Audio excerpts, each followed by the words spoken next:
berada di shaf terdepan di sebuah masjid, di belakang imam, di shaf terdepan.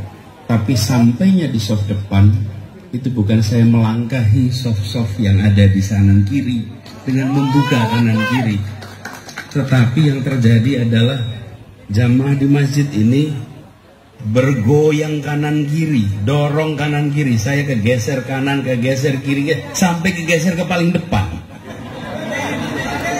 Iya, kalau yang tadi Pak Yai sebutkan tetap bersama, barangkali yang paling depan. Jadi saya menerima ini sebagai sebuah amanah. Karena itu kami menjalankan ini dengan sebuah ikhtiar yang mudah-mudahan kita jalani dengan cara yang benar, dengan cara yang baik, sehingga nantinya mudah-mudahan kita mendapatkan ridho dari Allah. Amanat ini besar, tapi insya Allah tidak berat. Bila dapat ridhonya, yang besar itu ringan.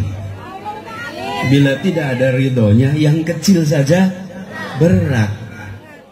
Nah, karena itulah ketika kami memulai perjalanan ini, ketika kami berencana untuk ke ujung paling barat dari Pulau Jawa, ke sebuah tempat yang memiliki tradisi perjuangan yang dikenang bukan hanya di Indonesia, bukan hanya di Asia, tapi juga tercatat hingga lintas benua, Banten. Dan di tempat ini, kalau kita lihat dalam sejarah kebangkitan bangsa Indonesia, di ujung abad 19, disinilah pertama kali terjadi gerakan pemberontakan yang luar biasa. Benar-benar luar biasa. Yang kemudian kalau kita istilahkan Belanda itu tergetar dengan pergerakan para ulama, para kiai pada waktu itu. Dan itu dicatat semuanya.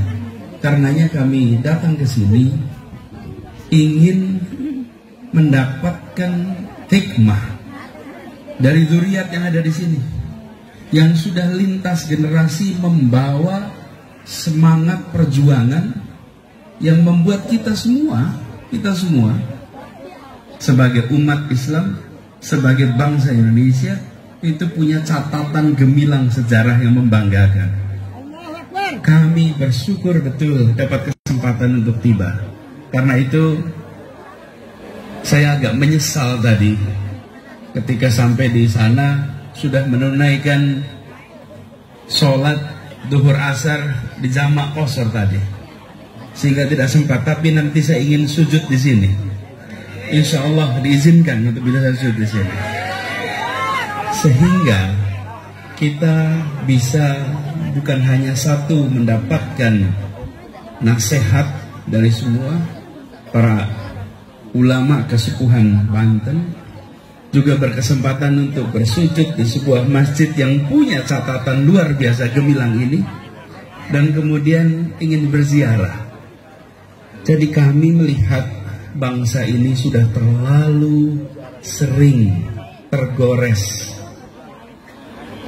Seringkali terjadi polarisasi yang tidak dijaga sehingga menjadi friksi, lalu menjadi konflik. Lalu kalau konflik dibiarkan jadi pecah, ada urutannya, tidak mendadak pecah. Polarisasi jadi friksi, dibiarkan friksi jadi konflik, konflik dibiarkan jadi pecah. Dan seringkali itu dimulai dari kata-kata. Karena itu saya malah merasa sudah saatnya kita mengirimkan pesan-pesan yang mempersatukan, bukan pesan yang membuat kita merasa terpisah-pisahkan. Kenapa? Asal usul tidak bisa dipersatukan. Kalau ada yang bisa mempersatukan asal usul, saya ingin lihat. Asal usul tidak bisa dipersatukan, tapi tujuan bersama kita bisa bersatu. Tujuan itu yang mempersatukan. Dan insya Allah ini yang kami bawa buat para kiai, para ulama yang saya sangat hormati. Tujuan yang ingin kita capai misi yang ingin kita emban adalah menghadirkan keadilan sosial bagi seluruh rakyat Indonesia. Dan dalam perjalanan itu, kalau namanya menghadirkan keadilan, pasti akan menghadapi tantangan. Dari mulai sindiran sampai cacian. Tapi itu adalah bagian dari perjalanan ini. Insya Allah ini diuji. Doakan didekatkan dengan ikhlas. Dengan begitu melewati ini semua dengan rasa tenang. Jadi para alim ulama yang saya amat hormati, khususnya ulama Kasekuan Banten, kami merasa sangat bersyukur pada sore hari ini bisa bersilaturahmi langsung dan tadi sudah mendengarkan nasihatnya. Insya Allah nanti akan dijadikan pedoman, Pak Kiai. Dan tadi pesannya kita harus bersiap untuk menjalankan, tadi banyak yang harus dikorban. Insya Allah pegangan tadi Al-Kautsar nanti dibaca ulang berkali-kali. Secara hitungan mungkin paling pendek, tapi mungkin itu jalur yang paling tepat untuk mencapai perubahan yang kita harapkan.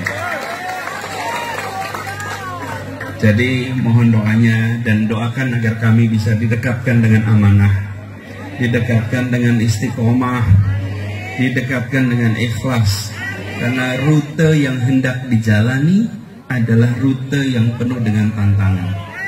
Tapi tadi diceritakan dengan amat indah oleh MC kita, Tubagus Imam Ibrahim, yang waktu itu tidak ambil beasiswa di Jakarta, tapi ambil beasiswanya di Mesir. Insya Allah nanti ini menjadi ulama hebat dari Banten nantinya. Tadi dipesankan ketika Sultan diminta untuk memilih, dia memilih bukan mempertahankan materi, tapi memilih untuk mempertahankan spirit harga diri dari Kesultanan Banten. Dan itulah yang ingin kita jaga sama-sama ke depan. Mohon kami sekali lagi diberikan nasihat, diberikan bimbingan, dan insya Allah dengan itu kami insya Allah ikhtiarkan untuk bisa melaksanakan itu semua. Demikian barangkali yang bisa saya sampaikan, kurang dan lebih mohon dimaafkan. Assalamualaikum warahmatullahi wabarakatuh. Masya Allah, saya ambil alih nih protokolnya.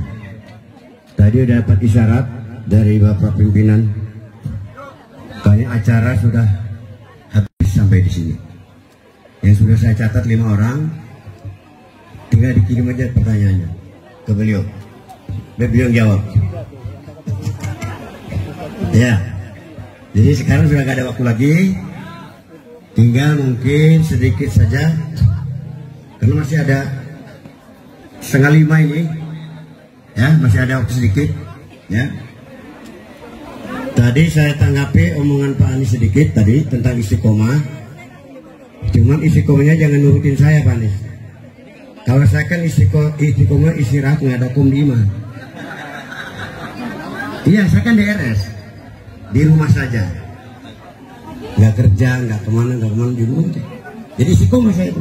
Istirahat nggak ada kom, dia ulah nungutan panis ulah. Nah istiqomah nu asli, gitu ya. Itu aja. Saya minta ikhlas ridhonya kepada Abah Mansur dari Bojonegara. Beliau adalah salah satu cucu dari pejuang geger Cilegon, Kiai Wasit, Abah Mansur Muhyiddin. Ya, dimohon ikhlas ridhonya untuk membacakan doa.